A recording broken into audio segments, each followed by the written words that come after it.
Vous vous demandez si vous pouvez donner votre argent à qui vous voulez.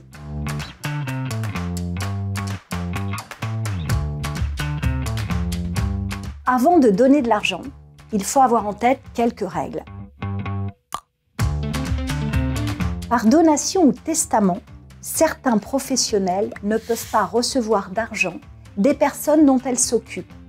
On dit qu'elles sont frappées d'une incapacité de recevoir à titre gratuit. Il s'agit des membres du corps médical et pharmaceutique qui ont prodigué des soins à la personne pendant la maladie dont elle est décédée, du personnel des établissements hébergeant des mineurs ou des personnes âgées ou handicapées, même si ces personnes ne sont pas malades. Il s'agit également du mandataire judiciaire à la protection des personnes sous tutelle ou curatelle. Ce dernier ne peut pas être gratifié par son protégé, c'est-à-dire qu'il ne peut pas recevoir une donation de la personne dont il s'est occupé. Je précise que ces règles ne s'appliquent pas si ces personnes sont de la famille du donateur.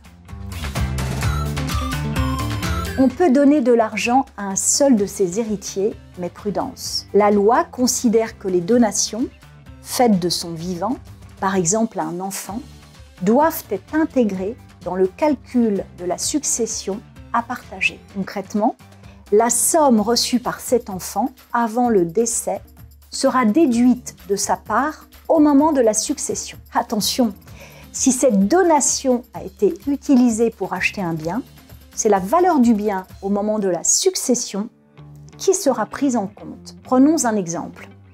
Paul a 2 fils, Franck et Eric.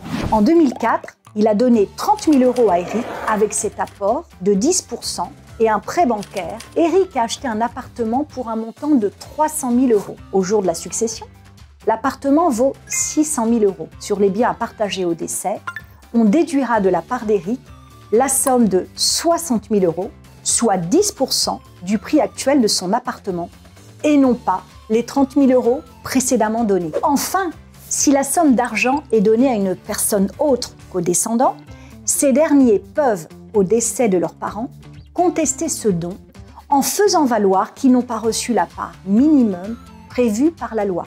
Cette part minimum est appelée réserve héréditaire.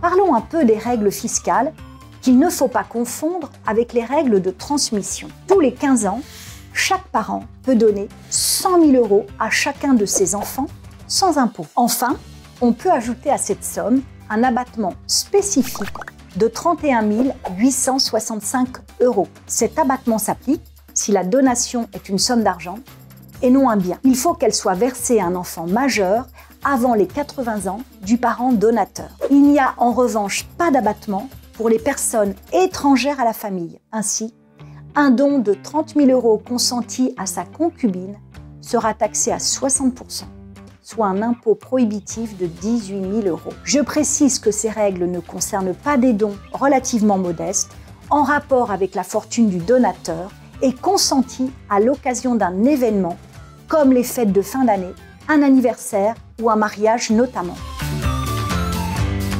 Pour toutes ces questions, n'hésitez pas à consulter un notaire qui pourra vous renseigner sur les mesures opportunes et éviter des conflits familiaux.